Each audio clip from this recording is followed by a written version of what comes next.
Hello and welcome back. In today's lecture, I will talk to you about virtual machines.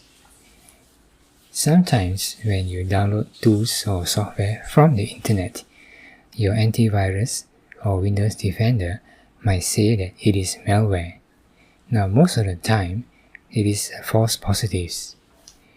For example, cheat engine might be tagged as a Trojan or virus, or even this program might be detected as a Trojan or virus, or even certain crack maze. Like for example, we'll be using a lot of crack maze to practice on, and some of these crack maze might be detected as Trojans or virus. So if you are worried about the possibility that it is a virus, you can always use a virtual machine. So a virtual machine is an operating system that sits on top of your existing operating system. It is like installing another operating system inside your existing operating system. So a free virtual machine that you can use is VirtualBox, available from VirtualBox.org. All you need to do is download this and install it. And then after that, you can install your Windows inside this.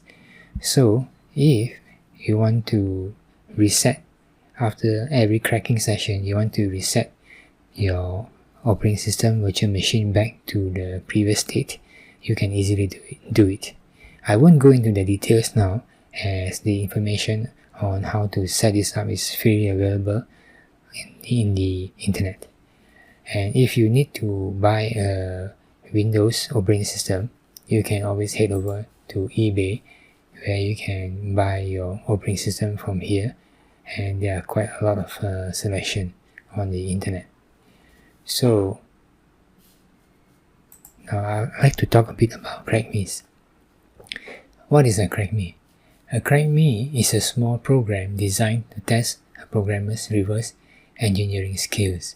They are programmed by other reversers as a legal way to crack software, since no intellectual property is being infringed upon. So we are going to use crack maze in our course so that we keep things legal. But the principles that you learn from practicing on crack maze will be applicable to all software in general. Before I end this lesson, I just want to add something. If you do not want to install a virtual machine, and if your operating system tags your programs or tools as malware, you can disable the antivirus or disable the Windows Defender, and then continue with the installation. Thank you for watching. See you in the next one.